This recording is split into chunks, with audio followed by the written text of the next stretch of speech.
Apakah kamu merasa kewalahan dengan tekanan keuangan? Bagikan kekhawatiranmu di kolom komentar di bawah. Sarah memandangi tumpukan tagihan di meja dapurnya. Perutnya terasa mulas. Setiap hari, ia merasa semakin terbebani dengan masalah keuangan yang terus menumpuk. Tagihan-tagihan itu seperti monster yang terus saja mengejarnya. Setiap tagihan seperti utang yang membuatnya semakin terpuruk. Ia merasa terjebak dalam lingkaran masalah yang tidak ada habisnya. Setiap kali ia mencoba untuk bangkit, selalu saja ada hal yang membuatnya jatuh lagi. Ia seorang ibu tunggal yang bekerja keras untuk menghidupi kedua anaknya yang masih kecil. Setiap hari adalah perjuangan, mulai dari mengurus anak-anak hingga bekerja dari rumah. Ia selalu berusaha memberikan yang terbaik untuk mereka, meskipun seringkali merasa lelah dan hampir putus asa. Meskipun sudah berusaha keras, ia merasa seperti tenggelam dalam masalah keuangan. Setiap malam, ia memikirkan bagaimana caranya keluar dari masalah ini, tetapi solusinya terasa sangat jauh. Tumpukan tagihan, tenggat waktu yang semakin dekat, dan rasa takut kekurangan uang terus menghantuinya. Kalender di dindingnya penuh dengan tanggal jatuh tempo yang membuatnya semakin khawatir. Malam-malamnya dipenuhi rasa cemas memikirkan uang, rasa bersalah karena merasa belum cukup baik untuk anak-anaknya terus mengganggunya. Ia seringkali tidak bisa tidur sampai larut malam, memikirkan bagaimana caranya memberikan kehidupan yang lebih baik untuk anak-anaknya. Rasa bahagia seperti hilang, digantikan oleh rasa khawatir yang tidak pernah berakhir. Ia merasa sendirian dalam perjuangannya, meskipun ia tahu banyak orang di luar sana yang mungkin mengalami hal yang sama. Sarah tahu dia tidak sendirian. Ia mulai mencari dukungan dari teman-teman dan lingkungannya. Berbicara dengan orang lain yang mengalami masalah yang sama membuatnya sedikit lega. Banyak orang menghadapi masalah keuangan yang sama. Ia mulai mengikuti sesi konseling keuangan dan seminar untuk mencari solusi. Ia belajar bahwa ada banyak cara untuk mengelola keuangan dengan lebih baik. Ia ingin sekali menemukan jalan keluar, cara mengelola uang tanpa stres. Ia mulai membaca buku tentang manajemen keuangan dan menonton video yang memberikan tips-tips praktis. Sarah tidak tahu perjalanannya menuju ketenangan finansial akan segera dimulai. Bukan dengan cara ajaib mendapatkan banyak uang, tetapi dengan mengubah cara ia memandang uang. Dengan dukungan dan pengetahuan baru, ia mulai merasa ada harapan untuk masa depan yang lebih baik. Sarah menemukan sebuah kesadaran yang mengubah hidupnya ketika bercerita kepada seorang teman. Temannya, seorang penasihat keuangan, tersenyum lembut dan berkata, "Sarah, uang itu sendiri tidak menyebabkan stres. Pikiran dan perasaan kita tentang uanglah yang menimbulkan masalah." Kata-kata sederhana ini menyentuh hati Sarah. Ia seperti mendapat ilham.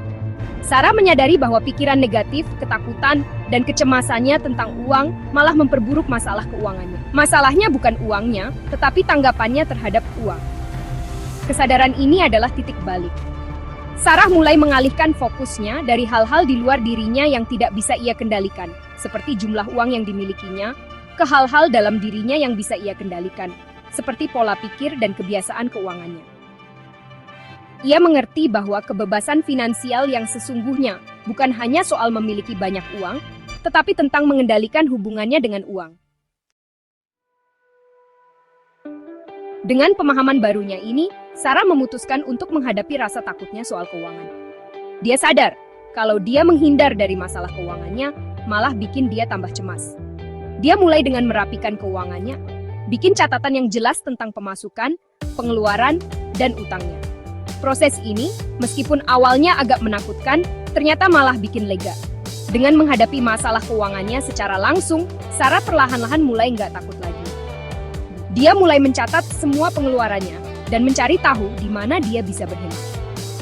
Sarah sekarang nggak lagi melihat anggaran sebagai batasan, tapi sebagai jalan menuju kebebasan finansial. Setiap rupiah yang dia hemat, meskipun sedikit, adalah sebuah kemenangan kecil. Selangkah lebih dekat untuk mengendalikan keuangan dan hidupnya.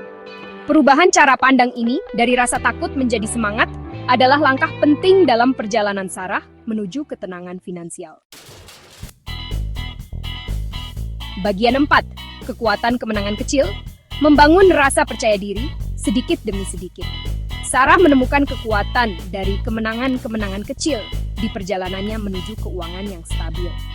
Daripada membuat target keuangan yang susah dicapai, Dia memecah target besarnya jadi langkah-langkah kecil yang lebih mudah dikerjakan. Setiap keberhasilan kecil, seperti melunasi kartu kredit atau mengikuti anggaran, menambah rasa percaya dirinya dan semangatnya. Dia merayakan keberhasilan-keberhasilan kecil ini, menghargai kemajuannya, dan memperkuat kebiasaan keuangan yang baik. Siklus positif ini, yang didorong oleh rasa berhasil, membantunya tetap fokus pada tujuan keuangannya.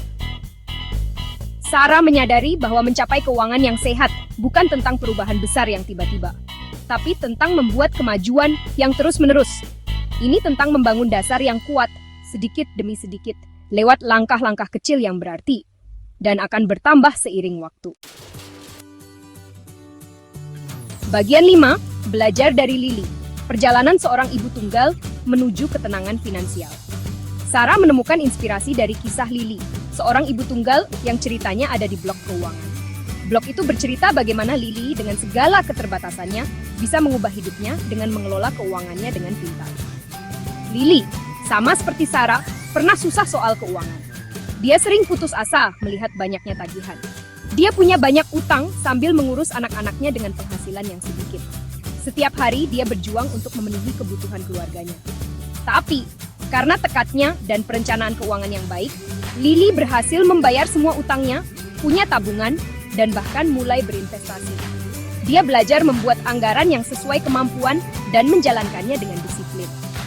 Cerita Lily membuat Sarah terharu. Sarah merasa dia tidak sendirian. Cerita ini menunjukkan kalau Sarah juga bisa mencapai tujuan keuangannya, meskipun uangnya terbatas. Sarah mulai sadar kalau dengan rencana yang baik, dia juga bisa punya keuangan yang stabil, meskipun uangnya terbatas. Sarah mulai membuat anggaran bulanan dan mencari cara untuk mengurangi pengeluaran yang tidak perlu.